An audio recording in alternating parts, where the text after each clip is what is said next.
utang at galit. Ito yung damdamin ni Jesus. Bakit?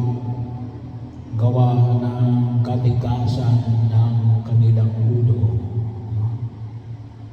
Nabahagi ko na rin sa inyo na mahirap magturo sa mga taong matitigas ang ulo.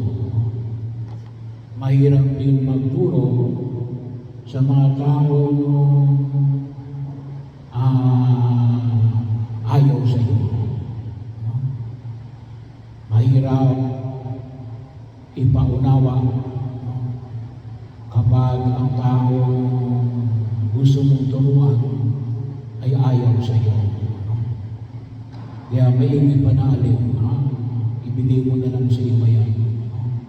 Mas doon makikinig yan. Sapagkat bahagi o siguro ng tinatawag natin human nature na hindi katulad ng computer yan. Kapag anong ipinasok mo dyan, at kapag nakita niya na yan ay tama, pwede kang paniwalaan. Pero yung tao, kapag yan ay kahit na yan ay tama, pero dahil ayaw mo sa iyo, hindi tatanggapin yung sinasabi mo simply because ayaw sa iyo. Pwede, pero it will be very, very difficult. Kaya yun ang naramdaman ni Jesus. Galing at lungkot. Kasi kahit na anong gagawin niya, hindi siya paniniwalaan ng mga Pariseo at mga eskriba na nasa paligid niya. Baka sabi niya upang tingnan kung pagagalingin niya lalaki yun sa araw ng pamamahilan. Naghahanap na tinatawag natin may pupula kay Jesus. Ganon din may mga tao dahil sa gusto ka, kahit mali ka, hindi nila makikita yun. Gusto ka nila iniidolo ka nila. Bahagi na tawag natin dito na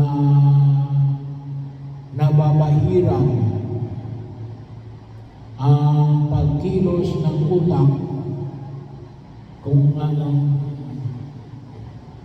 makikita yung katotohanan o kasinungalingan. Bakit?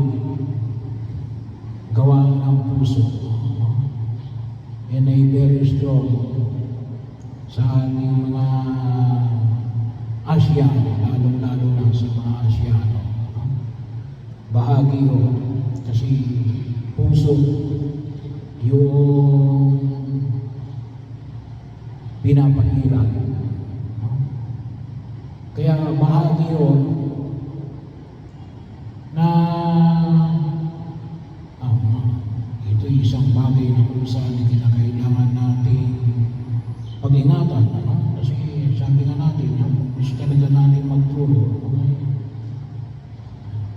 Kapag galit sa iyo, I am not the right person to teach you. Doon ka na lang pumunta sa iba. Kasi kahit anong sabihin ko, walang mangyayari. Kaya yun ang lungkot na Jesus. Galit siya sapagkat hindi nila makita, pero nalulungkot sila sapagkat manutusin natin.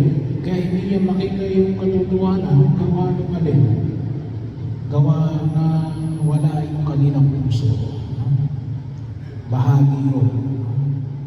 Kuminsan, yung puso ay naging malaki para makita yung katotohanan. Kaya nga ako napakahalaga yung paanyaya natin noong nakaraang linggo, no? Yung kababaan ng kalooban. Kasi doon lamang natin nakikita yung tunay na katotohanan kapag mayroong kababaan ng kalooban. No? Wala sa dami ng iyong karunungan, wala sa taas ng iyong pinag-aralan, wala rin sa mga taong nasa paligid sa iyo. No? Bahagi yun ng kung saan ay makita namin. Kaya, pagkakataon na kung saan ay pinaalala sa atin ng kumikapan, kahit na anong ginawa na Jesus, no? Siya ay nagpagaling sa araw ng pamamahinga. Bahagi mo yun. Bagamat itinuturo niya kung para saan yung araw ng pamamahinga. Magligtas ng buhay o ang sumira ng buhay. Ay wala. May mga tao talagang sabi nga namin, ay yun yung kanilang katatayuan, ang manira ng buhay. Kaya ipanalangin natin sa harapan ng buhay kapag sabi nga ho natin, una tingin sa lahat sa pagkilala natin na makita talaga natin yung tunay na katotohanan ng pagkilos natin sa daigdig na ito. At idulog natin sa harapan ng buhay kapal. Sabi nga natin yung kahalagahan na kababaan ng kalooban. Isama na rin natin yung alin, yung alisin natin yung galit. Kasi kapag namuhi tayo sa isang uri ng tao, ay simula yun para magawa namin yung hindi kadugod-dugod. Kaya nga po yung ginagbabawal ngayon yung tinatawag nating racism. At saka yung tinatawag nating hate speech. Kasi doon nagsisimula eh. Yan ay nakita natin sa istorya sa panahon ni Hitler. Bakit naging parang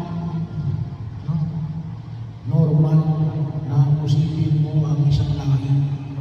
Kasi nga, hinubog yung utang mo na masamang tao yan. Yun ang huwag natin kalimutan. Kapag hinubog natin yung utang natin ng isang uri ng tao o grupo ng tao ay masama, ay kuminsan nakagagawa tayo ng mga bagay na hindi kalugod-lugod sa harapan ng Diyos. Bakit? Nilagyan na natin sila ng label. Para alin, sabi nga natin, para magawa na sa inaakala natin na tama. Kaya hindi na nakita natin sa mga tao ito na tumingin kay Jesus na ano yung kanilang hinahanap. Yung magkamali sa Jesus. Naghahanap sila ng may maisusumbong sa mga Pariseo upang sila ay makipag-ugnayan sa mga kampon ni Herodes. Kaya nga, bagong bahagi ng nawa ng ating pagtugon sa biyaya ng may kapalan,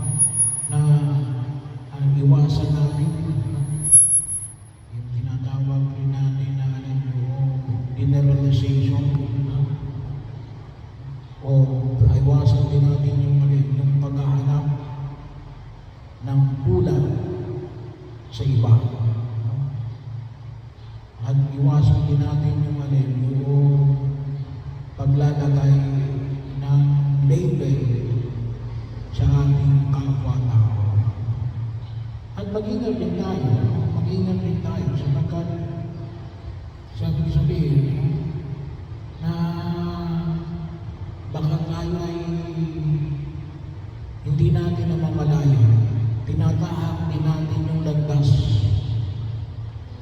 na tinahak ng mga tao ito na hindi natin namamalayan na nilalakbay din natin. Kaya isa ho sa pamantayan ay hingin natin ang puso ng kababaan